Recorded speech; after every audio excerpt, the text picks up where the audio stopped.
this is a very common question, and I really think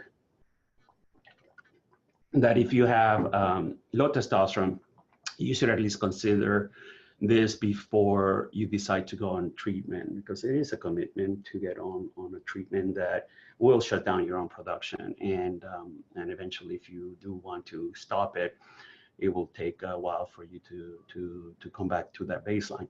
But the first important factor, probably the most important one, is the sleep quality and hygiene. And we all know that we're sleeping less. We are using electronics, like reading our emails in bed. I have to say I'm one of them too, trying to really fight that bad habit, because it really affects not only the production of melatonin and all the other hormones that are produced through our circadian rhythm at night. And obviously, young men are using a lot of electronics, playing games or watching TV from bed, and the exposure of that light late at night, it's really affecting their hormones.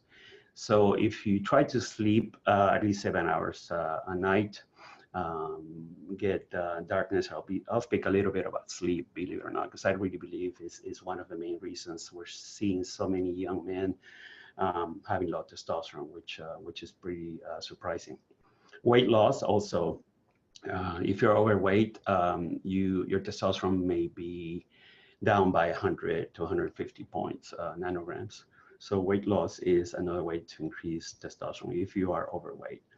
Avoiding environmental toxins, and that's, as we know, it's very difficult to do in this world, but at least avoiding exposure of food to plastics, especially heating plastics in food, like plastic containers. I'll be speaking a little bit about these toxins too that we have all over, and they're actually becoming more persistent in our world. If you have problems with glucose control, diabetes or high glucose, you will tend to have lower testosterone. So that's an exercise can actually improve glucose control and also improve, obviously, body composition. Exercise actually helps too, but overtraining or over-exercising may actually decrease testosterone. So you have to be careful about that too. And a very important note, there's not an effective over-the-counter testosterone booster. It's a multi-million industry. People are wasting a lot of their money on these boosters in different, obviously over-the-counter and Amazon. And believe it or not, some of them have been found to have Viagra or Cialis, and men tend to feel like, oh, okay, it's working because I have more, my erectile function is better. But the fact is that the FDA catches companies every week. You can go to the FDA.gov site and search for testosterone supplements that are basically shut down by the FDA when they do testing, which is rare because the supplement company is not regulated by the FDA, and they do not have to submit quality control or ingredient testing to the FDA, unlike drugs and medications. So I'm bringing up sleep again, because sleep, I really think, is where we can do our best to increase testosterone. Not only testosterone, really everything, growth hormone, even thyroid function, everything is tied to sleep. And there are things that are good and things that keeps you awake. Anything that, when you go to bed, try to go to bed at the same time every day. Don't watch TV before bed. Stay hydrated.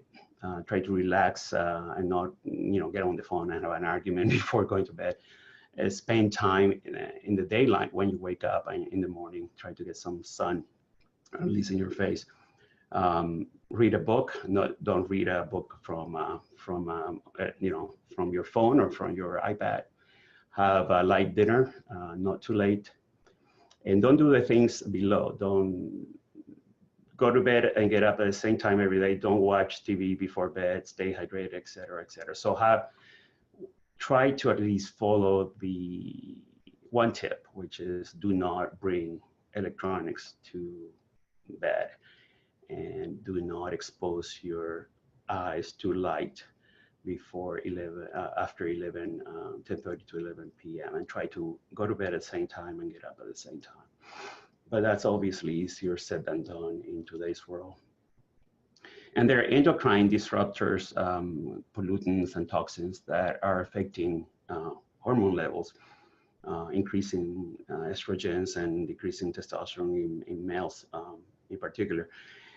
And they're everywhere. Flame retardants. They're in, obviously emissions from refineries, phytoestrogens that we even soy products have been linked to that.